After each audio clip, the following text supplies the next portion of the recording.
Hi, everyone, and welcome to the Ethnically Podcast. This is episode 12 of the Ethnically Podcast, and I'm delighted to be joined by Shabna Begum. Now, Shabna is the CEO of the Runnymede Trust. She joined the Runnymede Trust in 2021 as a senior researcher and worked her way up to become director of research before taking on the interim CEO position. Her work has been at the heart of all Runnymede Trust's recent projects, including research on police in schools, the cost of living crisis, the experiences of women in colour in the workplace, and racism in migration debates. Shabna, how are you doing? I'm good, thanks. How are you? I'm good. I'm really excited to speak with you. I'm really delighted that you agreed to become one of the guests on the podcast. As a bit of an introduction, could you share a bit about your personal journey and like your background and how you've got to where you got to today? I guess it's worth saying that very little of where I am now was planned for or strategized for. My background is actually in teaching. So I was a teacher for 23 years. So I have done a huge professional detour by leaving education to come in to work at the Runnymede Trust. So maybe I'll start with where I am now and then how I got here. So the Runnymede Trust, for your listeners who aren't familiar, is the UK's leading racial justice think tank. It's a charity. We've been around since 1968, since the kind of time where people like perhaps your grandparents, Adarsh, I don't know, but my parents' generation were arriving in this country in larger numbers, at least anyway. So the Runnymede Trust has been around for a little while, and it works on racial justice and on everything from migration to policing to the cost of living crisis. And I knew of the Runnymede Trust from when I was younger. I did sociology as an A level when I was in college, and I read Runnymede research at that time, and I used it. But it never ever occurred to me that I might one day go on to either work for it or become the CEO. But it's always been an organisation that I've known of, had a huge amount of respect for, and I guess in a way, even though I've said that it wasn't planned for, my whole life in some way or another has been shaped by race and racism. I think that I was born in the 1970s here in London. I was my parents' first child to be born here. I had an older sister. And we came from a migrant background. My parents had arrived from Bangladesh in the 1960s and the 1970s. And we were very working class in terms of our kind of material living standards. So I went to a fairly ordinary primary school. We were the only Asian family in that area, and we experienced a lot of racism. I went on to secondary school. By that time, I'd moved, and there was a much more mixed community. But I was still really, really conscious of the fact that we were Asian, we were Muslim, we were different. And so my whole life, I think that even as a child, as a young adult, I had experiences like Stephen Lawrence who would have turned 50 just last year, who was just a little bit older than me. He was murdered when I was in college. So again, those experiences of race and racism really shaped my childhood, my young adult life as well.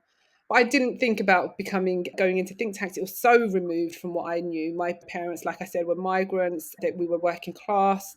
Working in a think tank never even occurred to me. What did seem a little bit more reachable was teaching. And so I was the first person in my family to go on to do a degree and go to university. And I actually was interested in journalism and in broadcasting and those kinds of things, but it was really difficult to get into at that time. If you weren't networked, I mean, pretty much the same now. Yeah. Yeah, if you're not networked and if you're not connected, then it's really difficult to break into. So anyway, I did a PGC and became a teacher.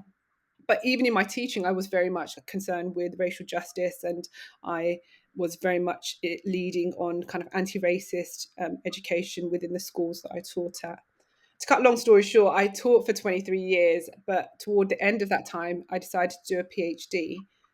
But it brought me back to my parents' story. So again, I don't know how kind of education, like you might have made your educational decisions, but I had never intended to do a PhD.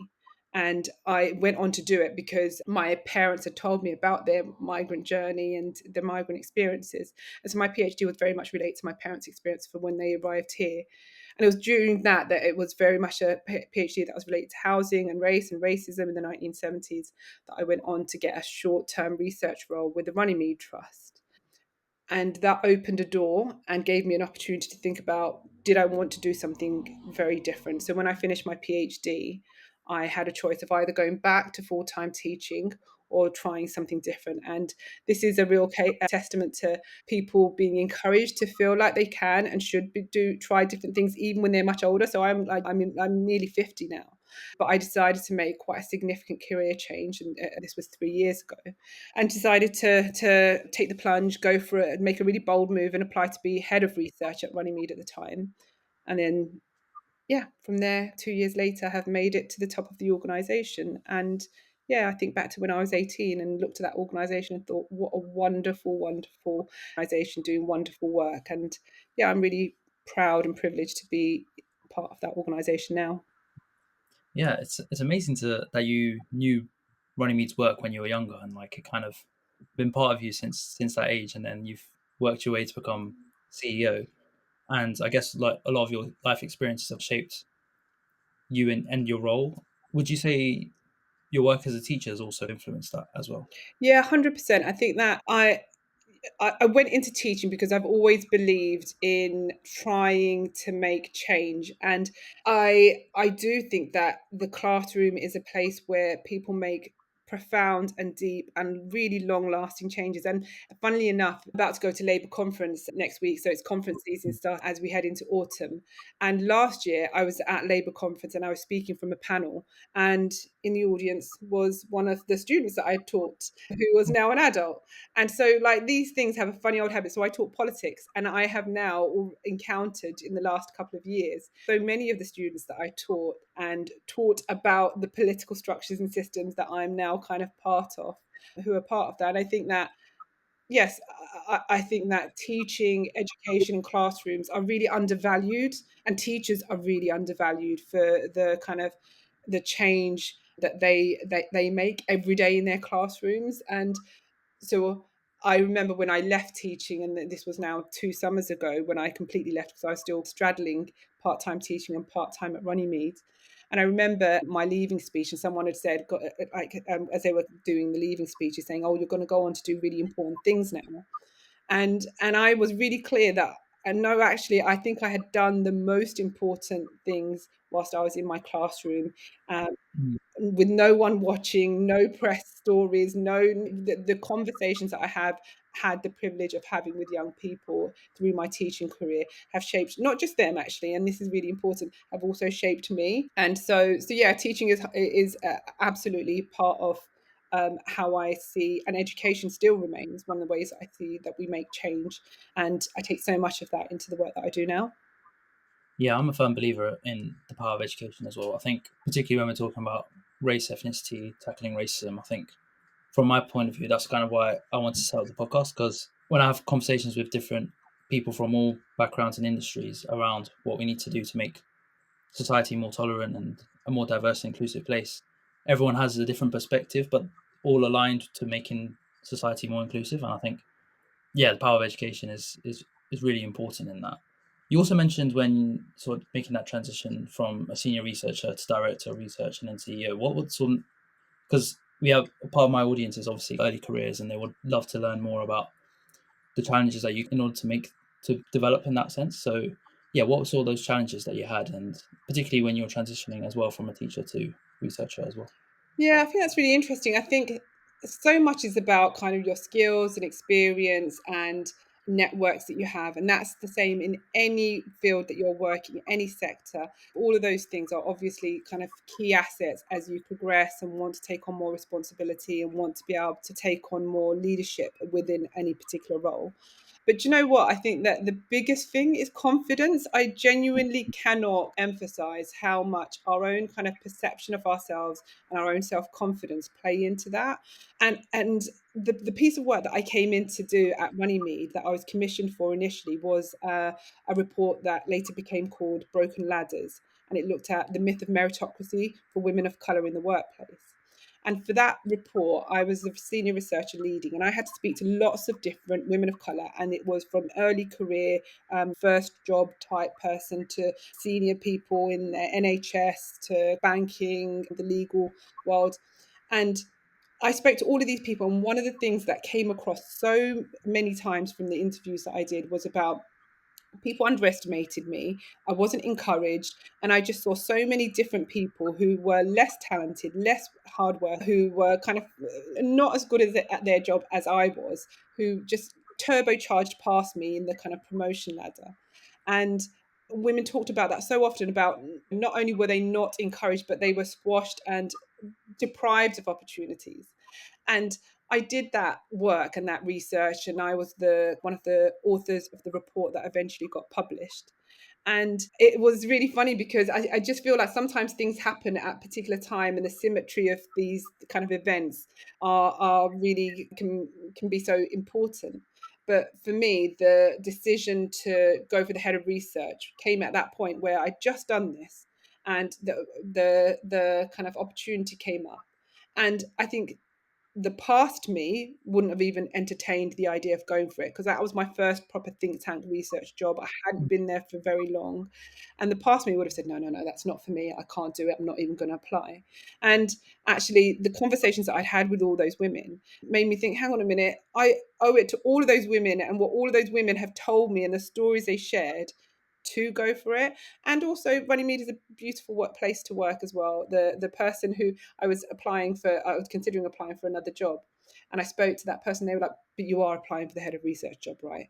And I was like, "Oh, I'm not sure." And so I think you need people around you who believe in you and encourage you. And we often, as women of color and people of color in workplaces, are deprived of that. We often become trapped in this kind of middle layer and find it really difficult to go beyond that. And in our report, we call them barrier bosses, the people who sit on top of Yeah. you, who absorb and take credit for your work often, but and don't really give you the opportunity to go past them.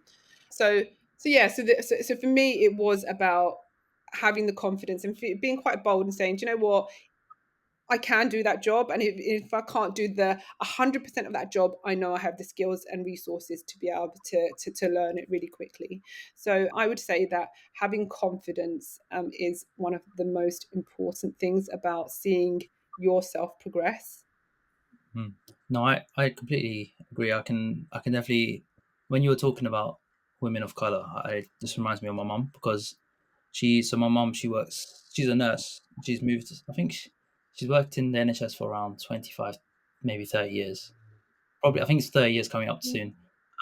And she's like a middle manager role, but she always says that she's applied for like director roles, more senior positions, and just has never been able to get the position. And I don't want to out her out and her experiences, but I think she believes the same things, exactly what you said. Like, she feels more qualified, has got way more experience to be leading a whole department in the hospital, but for some reason, mm, yeah, people with far less qualifications, far less experience are getting the roles. And like, seeing that firsthand as well, for me, made me feel very uncomfortable. But I can't even imagine like her and how she's feeling, and how, like you said, how many women of color are going through that. So I can definitely, from like a personal point of view, really relate to what you're sharing. But it's really empowering how you took that advice and like to do something for those women of color, like, well, for your own sake, but as in, Yeah, I felt a responsibility, and I think like what you say about your mum, I think it's so those things are so impactful because like I remember clearly one of the women in the interview saying that I thought that it would change over my lifetime, and I thought that by the time that my daughters were going into the job market, things would be different. But they're not, and so she was so pained by that she had worked so hard and took real pride in her work and worked really hard, but face so many challenges. And we call it this kind of the 10 years later syndrome, that it takes 10 more years on average for a woman of color to get to the place where if you're a white woman then that you would get. So I think there's that kind of the multiple kind of and intersecting gender and race things. And for yeah, for your mum as a brown woman, I think that for as a brown woman, women at work, we're often seen as passive, not able to be leaders, and because we're not authoritative. And then black women have a very different kind of trope applied to them. We're about angry, aggressive black women who can't lead for very different reasons. But our experiences in the kind of racialization of the kind of stereotypes that are applied to us are different, but they have a very similar impact. And I'm glad that you notice and that you've conversed with your mum and kind of that you can understand and appreciate that, because it's those things that we take with us to think, how do we navigate differently, how do we push harder, and not to say that your mum hasn't pushed, but what I'm saying, but like, how do we do something that's different? No, 100%. Yeah, I guess that's where like my sort of respect for Runnymede and their work comes in, because I've seen like a lot of your projects around police in schools, women of color in the workplace, like you mentioned, the cost of living crisis. I was going to touch on police in schools because I feel like that's a project that I resonated myself with. Me and my brother actually earlier this year had a bit of an experience with the police.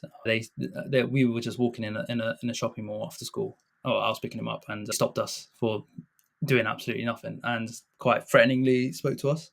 So I feel like those experiences I've experienced it myself, and I wanted to learn like from that research what was some of the key findings, and what was it that made Runnymede want to focus on that, if that made sense, because like I said, there's so much that we could talk about, but I really wanted to focus on that. Yeah, so actually, so that was another bit of work that I was involved in directly. And it, again, see, this is the thing. I think that as a person of colour in the UK, your personal, professional always overlap. Everything, you can't separate these things out.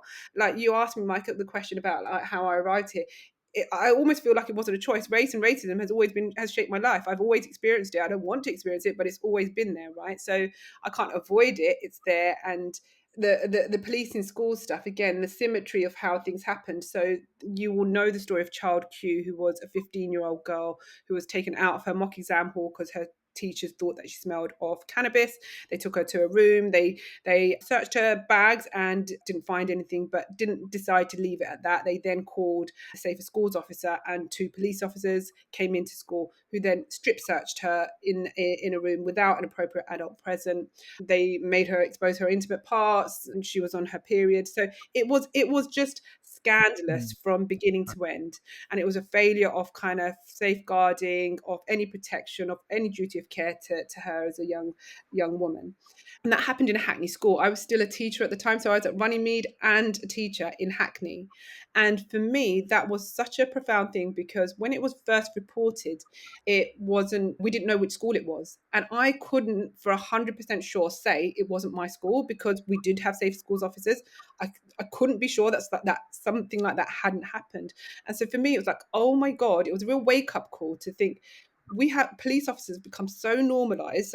They are so normalized in school that no one even bats an eyelid anymore, because they're just part of the furniture now.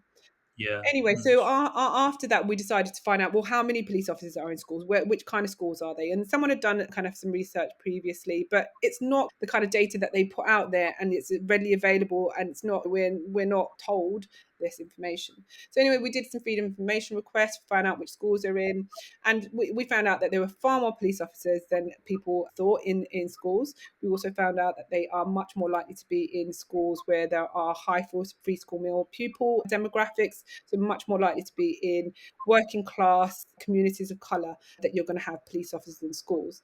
And like you said, actually, Adarsh, about how your experience in the shopping mall after school, that we're told that police officers make us feel safe, but actually not everyone feels safe by having a police officer there, right? If you're a black or a brown person, actually you may feel less safe by having a police officer there. So we've done a lot of work around the fact that schools have had their pastoral, their mental health, their welfare support all taken away. That those kind of resources have been taken away. And instead of having that in, we've got police officers, and we invest in police officers in schools, but not the emotional pastoral support that students really do need.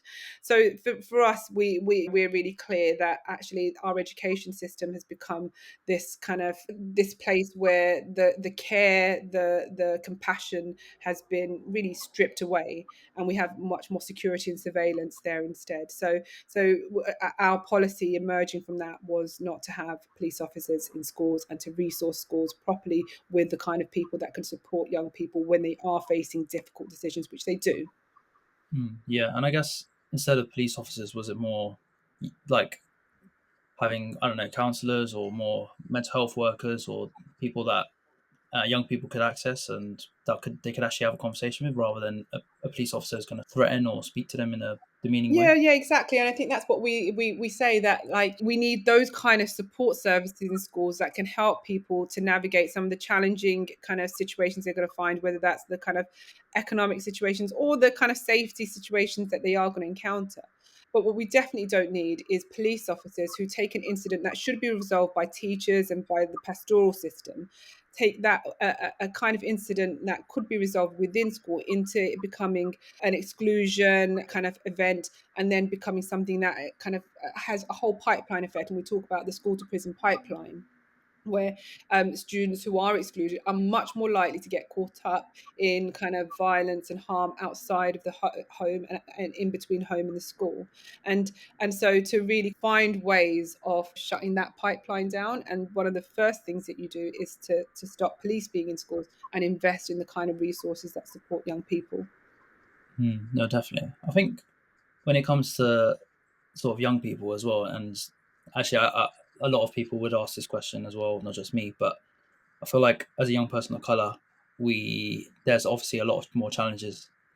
We feel there's more challenges today than there was back then, but not okay. Maybe more is the wrong word. Different challenges in terms of like the pressures of social media, um, the cost of living crisis, which we could probably touch on as well. I think what would be your sort of message to supporting young people from like a policy angle, but also if you were talking to a young person today? Yeah, so the other thing that I haven't said is that I'm a mum. I've got two kids. They're 16 and 14.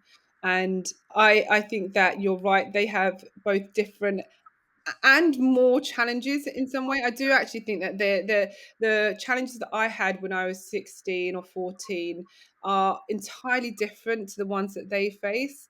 And uh, like if I think about racism, their experience of racism has come because of their Muslim identity. So Mm. when I was younger, my first kind of understanding of my difference was really about my kind of brownness and my visibility as an Asian person, and the P word and being used against Yeah. me. Whereas I think my kids have, I remember the first time my daughter came home when she was in kind of infant school. And this is when Donald Trump had first or was in the presidential election races. And there was stuff about kind of Muslims that was, and people were talking about Muslims. And my daughter came home and said to me, "Oh, why does Trump like, why is Trump talking about Muslims? Why does he hate Muslims? Because people are talking about it in school." And it obviously registered with her. And so for my kids, their experience of being different has been very much about being Muslim and all of the cultural and security threats that are associated with Muslim communities. So I think Mm. they've had to navigate that around their identity. That's a bit different to how I understood and experienced my racial identity. But I think you're right that the social media, the kind of the I could shut off school. I had a clear demarcation between school, the outside world, and when I came home, and I could shut that off. Whereas they're exposed to it in a way that is far more 24/7. Yeah.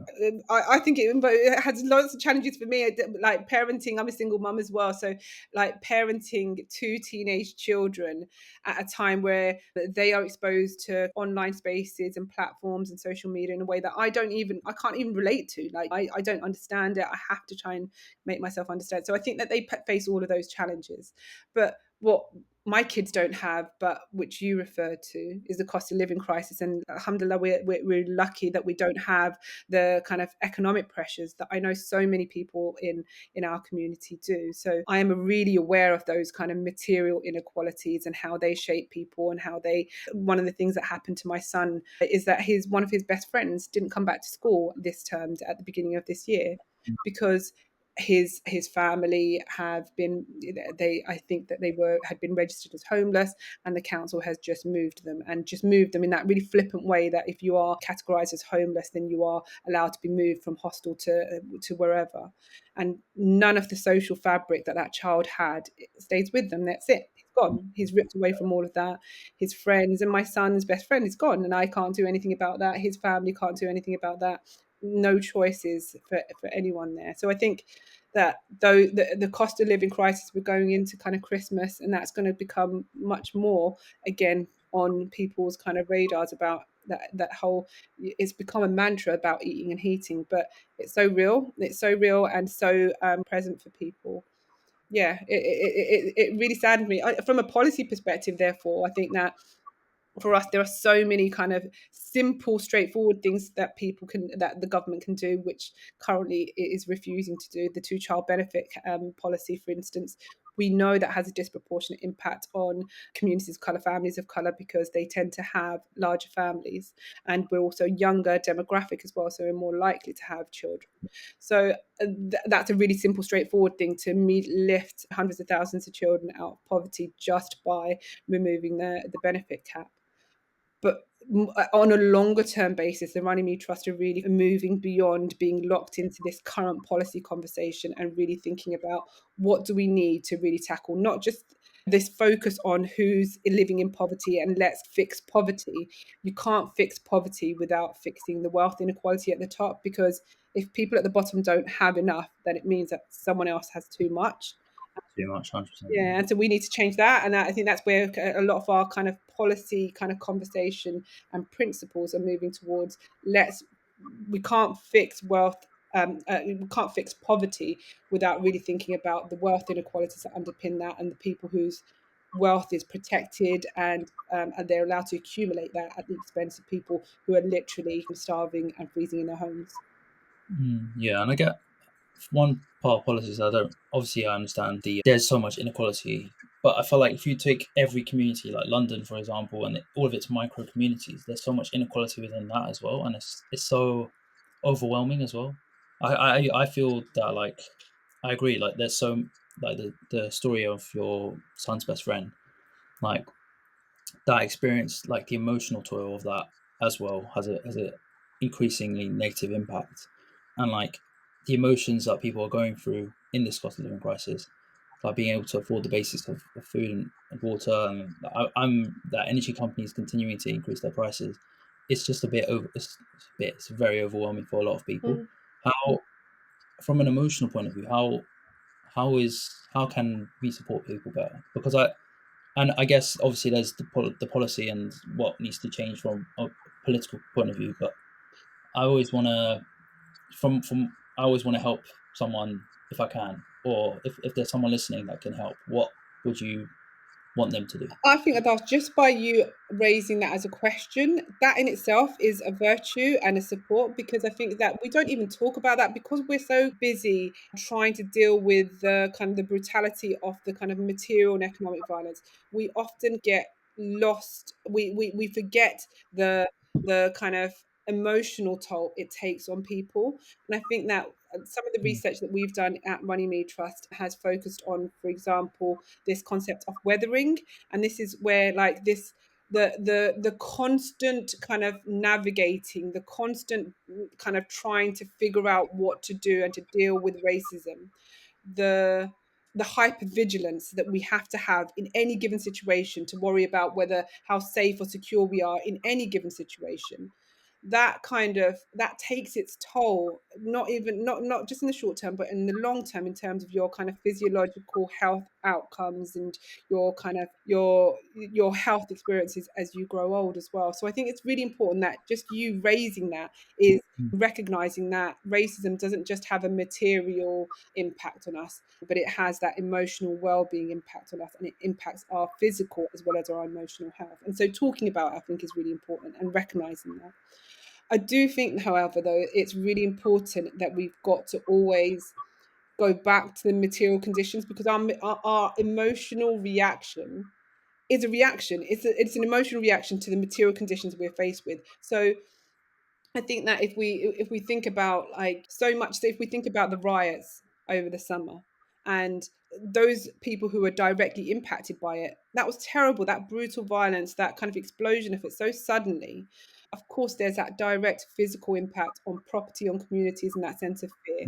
But every one of us, it didn't matter if we were directly if impacted by the geography of it, we were all impacted by it, and we all of us had all of our sense of self, belonging, our security was breached by those riots. Um, and we focus on that, and we need to talk about it. But it's the conditions, it's the riots, it's what led to the riots that need to be resolved. Likewise, if I relate it to what's happening in Gaza and the ongoing genocide there, it is a response. It is a normal and kind of rational response to feel distressed and angry at what we are seeing in real time. And so again, I think that our responses to those situations are policed and are we're told to moderate them or to squash them or not to talk about them. But actually those are rational, entirely rational responses to feel angry, to feel frustrated, to feel upset. Those are entirely rational responses. And so therefore we need to fix the problem rather than the reaction. Mm, But we do need that's to true. find ways of making sure that we support each other, like you and me, having this conversation, other people having the conversation. That's important to helping us to deal with it. But that's the plaster. The real treatment comes in fixing the actual issue. Yeah, no, I do. Yeah, I do agree with that because I think, yeah, like you mentioned, Gaza is. I mean, not every day. I think about it personally. I just, yeah, it's horrible, and like all of these, yeah, these events that are happening across the world are just everyone. Whenever I do speak to people, they're kind of like, "Oh, it is better today. It is better today." But then you get an event like the riots or the consistent genocide in Gaza, and it tells you otherwise. And I think it leads to me to my next question, which is you alluded to it in your previous answer, but in terms of the most pressing challenges in fighting racism today, whether that's over like the riots and it happens in front of us, or it's online abuse that I feel like is still so consistent across all social media platforms that I see. What are those pressing challenges in the fight, and what do you see other priorities, not just for you, but for Runnymede and for those that you would want to interact with? Yeah, I think that's a really good question. And I think the problems are so complex and we've got like multiple crises going on at so many times at the same time. And it's really difficult to know where to start. Um, I guess from a Runnymede Trust perspective, we are really trying to resist the temptation which the kind of mainstream kind of policy response and the media response to the riots at least was that it's really just the online kind of social media platforms and the kind of fringe elements within our politics that need to be squashed. We need more policing and more security, and we need to just put people in prison and make sure that they're punished. That kind of law and order response, as well as this idea of it's people on the fringes, those two kind of ways of kind of assessing or kind of capturing the problem, I think are really dishonest ways of talking about what happened. Because yes, those things we might have needed a kind of an immediate law and order response, but actually what stopped the violence, or what I think turned a corner on the violence, was the Wednesday gatherings that happened of that week. And in Walthamstow, which is Yeah. where I'm based, we had, Oh, really? Are you based in yeah, Walthamstow? Okay, that's not too far from me. I'm based in Ilford. all right, yeah, yeah, So, we're neighbours, we're neighbours. So oh, nice. that gathering though, so I don't know if you came, but that gathering was like enormous. And the police, political conversation at the time was don't come out because we need to be able to police the streets and we need to be able to police the people who are going to cause the violence.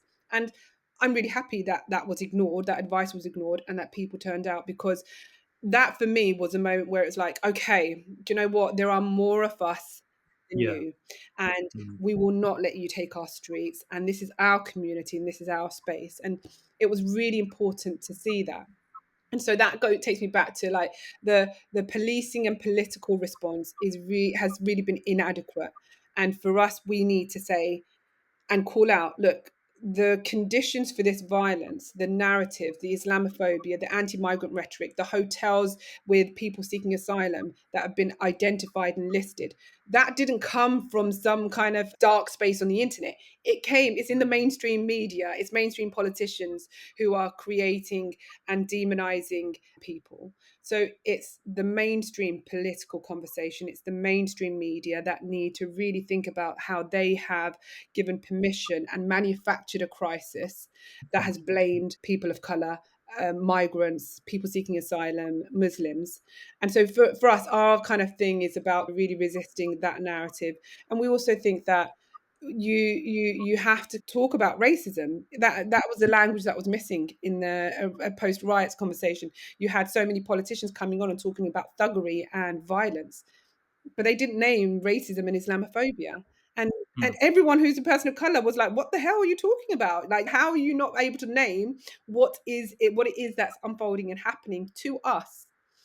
Yeah, it was Keir Starmer that mentioned that we used the word thuggery first, I think. Yeah, Or yeah. maybe I found that like just baffling. Like what he's completely got the he's it's like he uses the word and it's fed this whole narrative, like you mentioned, like and it's influenced the media. Yeah, I remember reading that and seeing that. Yeah, Just it's shocking because then that's like the kind of doubling down on the violence, because not only are you exposed to the brutal violence, but then you're gaslit because people won't even accept the nature of that violence, right? The nature of that violence was that it was racist and it was Islamophobic. So, so for us, there's a whole thing about really making sure that the kind of anti-migrant policies, the immigration policies, the anti-asylum policies, the stop the boats kind of rhetoric, that we really don't allow the way that it has become divorced from racial justice. It's like, oh, it's only the migrants and it's only the asylum seekers, but it's like, but no, actually, you're talking about mainly people of color, because those migrants and people seeking asylum in this country are that you're referring to are people of color. But B, we know that the kind of the hostility that you are generating toward them doesn't just stay. People don't check your migration status when they're deciding whether they're going to attack you. They're attacking you because they associate you as someone who doesn't belong, and that belonging has been measured by yeah. you. So I think there's lots of policy but narrative things that we are trying to do in terms of really trying to stop this really comfortable thuggery, law and order. We've dealt with it and we're moving on now, the kind of space that we seem to have arrived at. The narrative of comfort really like is one that really like triggers me because I think from an organizational point of view, I hear the word comfort and like really frustrating when I see organizations that don't want to change and so they don't want to be uncomfortable when having these conversations. Particularly, I guess, with the riots as well. When it was happening, I just felt like the lack of voice from organizations and the lack of wanting to make a stance and put their colleagues of color first and prioritize their mental health and well-being. I think was just it was not existing.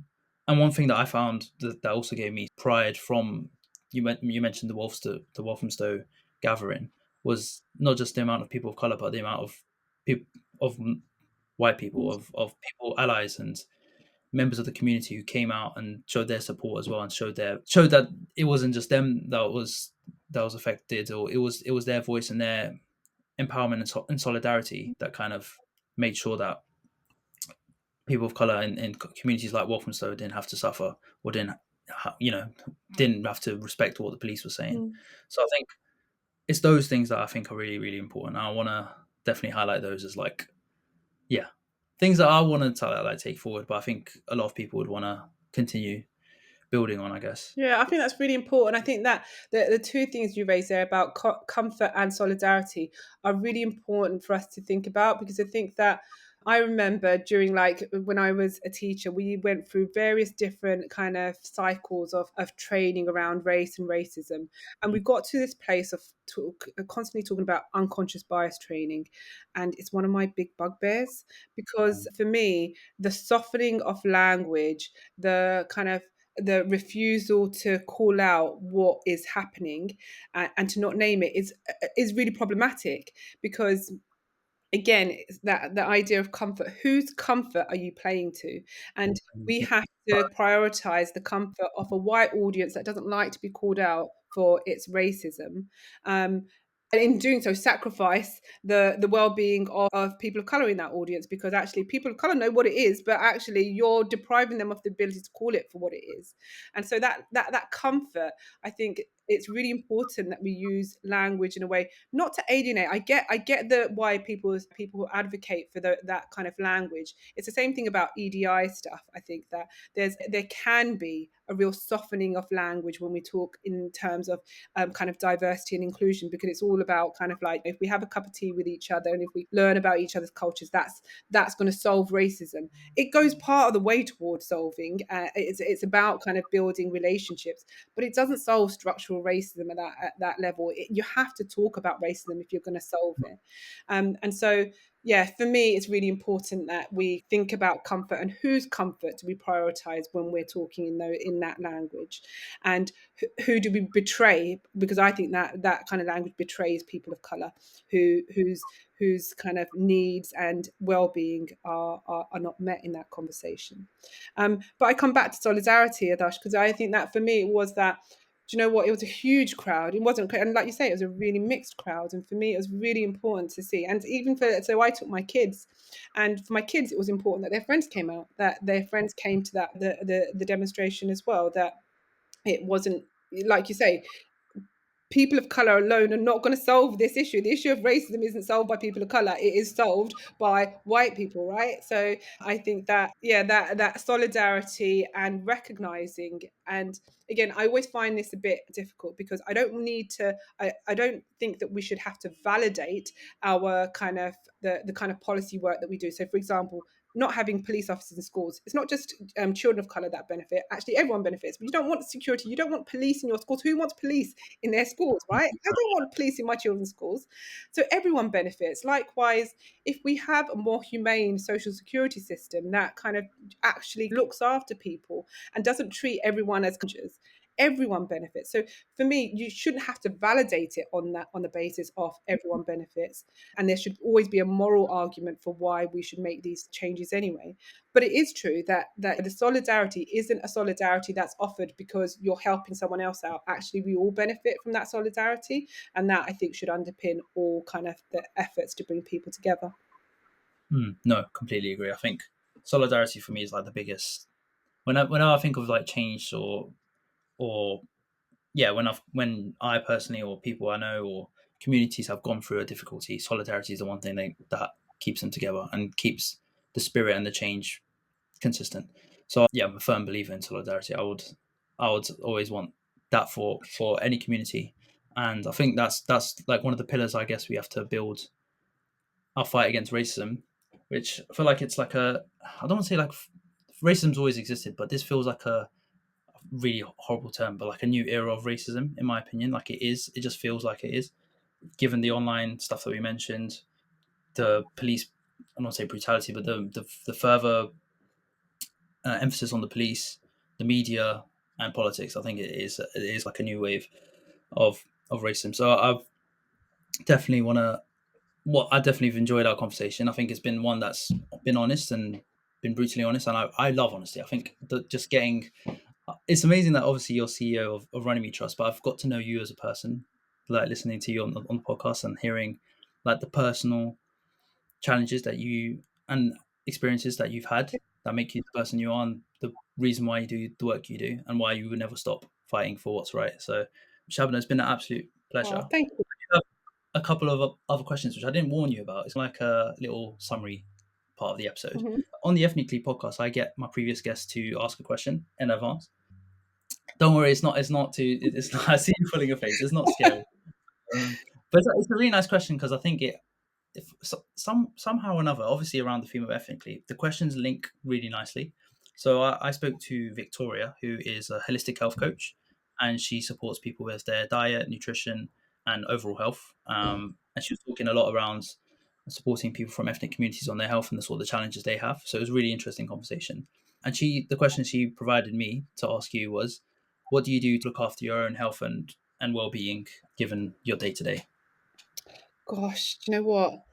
I need to look after myself better. That is kind of something that I do need to pay more attention to. But I am, like I said, I'm getting older. I've got two teenage kids, and I think that what I do is intentionally create space for myself, which is outside of being mom, outside of being CEO, outside of all the roles and responsibilities that I have, like as a sister, as a daughter, and all of those other roles that you have.